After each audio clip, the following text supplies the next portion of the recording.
Hello, I'm Master Chief, and the editor of this video has no idea how to start this video, so this intro is just gonna be this, because we have no other way to start this video.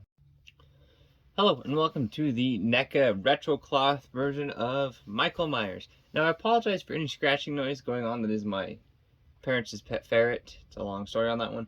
But anyways, here we have the figure. Get him back in the frame. Let me move some stuff out from underneath the backdrop, which I didn't realize that was there until after I started filming. So we're going to move him back a little bit. And first and foremost, before we get into the figure, we are going to look at his two accessories. One of which is a bloody hammer. It's a nicely detailed hammer.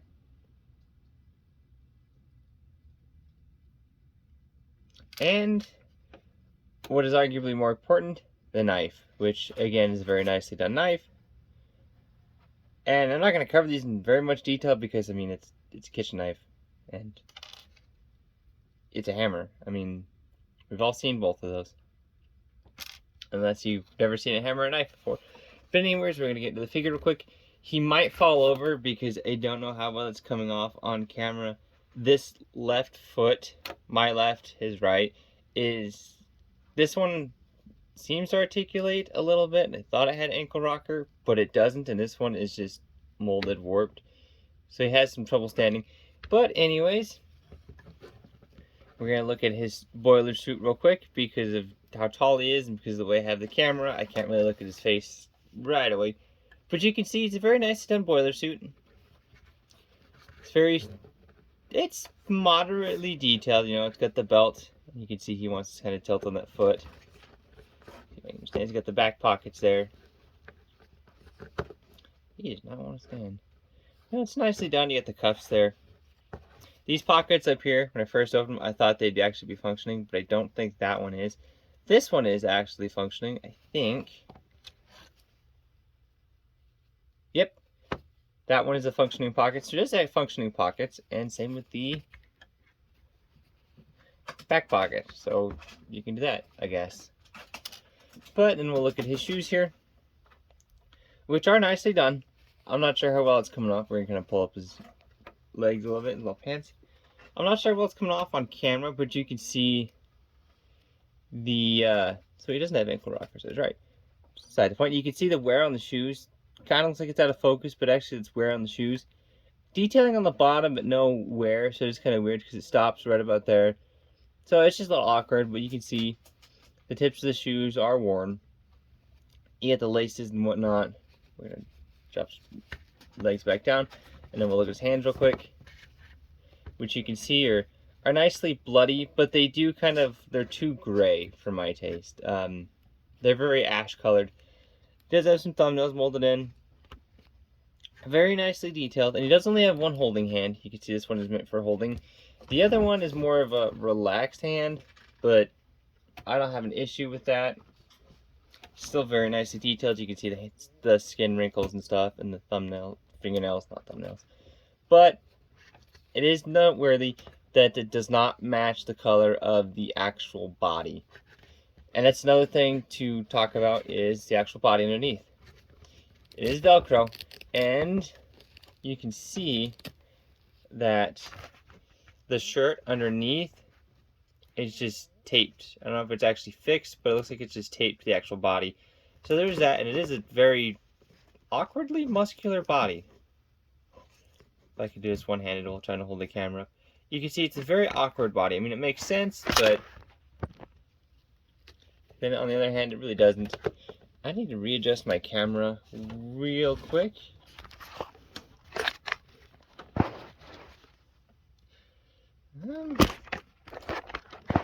I desperately need a new tripod. Trying to get one, just other bills got in the way, so I'll do this number for right now. You can see his face is pretty decent.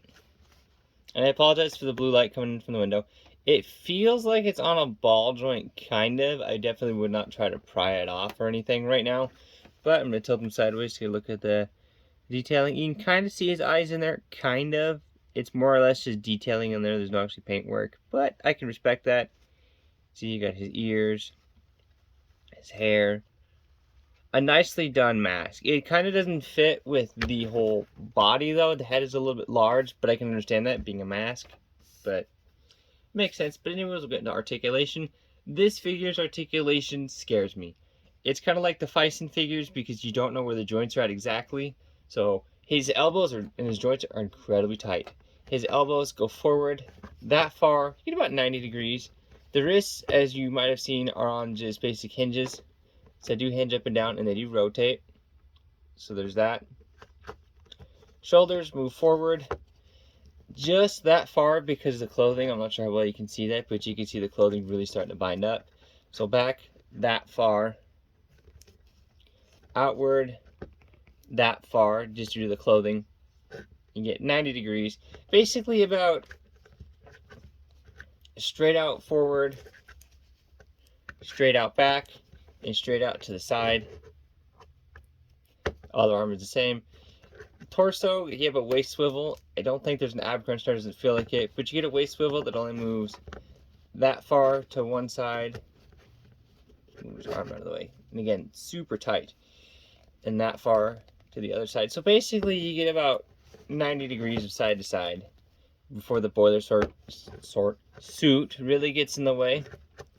And again, he does not want to stand. Legs can kick forward 90 degrees. You can kick back that far.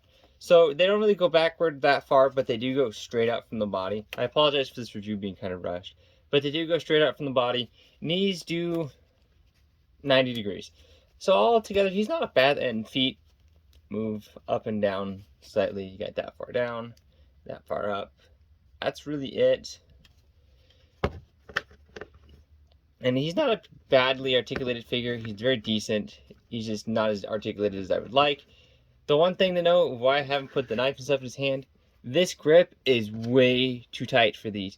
I fought with it and fought with it and fought with it, and you can see the knife is a little warped. That is because I do not want to break it trying to force it in there. So I have tried to get him to hold them, but I cannot. So that's kind of the reason why I have not put them in there, and that's kind of why the intro to this video just had Master Chief standing there, because I had no other way to start this review. And we'll do a quick size comparison here since he's right next to me. You can see the Jazzwares or Wicked Cool Toys Master Chief. Get him in the frame here. I'm trying not to knock the knife and stuff on the floor. You can see they are about the same size. Michael is a little bit taller than Chief. I know my camera kind of makes him look at the same height, but he's actually the same height. Now, would I recommend this retro cloth Michael Myers? The reason why I'm going into this is because the price of NECA. I believe I only paid 20 bucks for this Master Chief. I don't think I paid over 25 for him. I paid, I think, at Walmart, I paid 30 to 35 for this Michael Myers. I think it was closer to 35. And the articulation-wise, I'm fine with it. The reason why I picked him up versus the actual NECA Ultimate was the NECA Ultimate, their diaper section. I've had, if you don't know what I'm talking about, NECA figures to cover up the joints, they kind of have a waist section down here. McFarlane has it too. I have never had any good luck with those. I've always had them split open. I've always had them warp. I've always had them kind of just never really hold up. So this boiler suit, the fabric is going to hold up a little bit nicer. It's going to look nicer. And altogether, I have my gripes with it, but I would much rather prefer this figure with that articulation. And I know that kind of sounds stupid because most of the time when they have cloth, they're not very articulated. But that's why I picked him over the NECA. And that's my kind of side tangent on pricing here because, again, he is a bit of an expensive figure, at least at my Walmart. He was, I think, $35. I honestly don't remember. I'd have to look at the receipt. But altogether, he's a pretty decent figure. Again, it's up to you on preference on the NECA figures, or I guess they're both NECA figures. But if you have the preference of the standard Ultimate or the retro cloth, I would say pick every which one you want. This one is not a bad figure at all. If I could get the knife into the arm, and his shoulders are pretty decently articulated, so you can get him into that kind of stabbing pose if I could get the knife into his hand. I have tried. I've not tried heating it up yet. Probably gonna try that later on. I just don't want to damage the knife or the hand. So that's kind of my main reason, and that foot being warped are really my only main gripes. The head being too large is, that's understandable because it is a mask. So that'd be kind of like saying Master Chief's head's a little too big. It's a helmet, so there is that, and you know, there's that kind of leeway with it. But other than that, I really enjoy it. And the boiler suit is not as dark on camera as it is in hand. On camera, it's kind of got a more blue tint, but in hand, it's almost a bluish black. It's very, I don't know if it's just from the lighting from the window, but it has a kind of a blue tint on camera, and I don't know why that is. I mean, Master Chief doesn't really have it, so I think it's just my camera with the colors, but he's a very movie accurate color scheme. Let me know what you think down in the comments, and let me know if you prefer this one or the Ultimate, and I will catch you folks next time. I thought for sure this video was going to end pretty badly, but I never thought it would end this badly.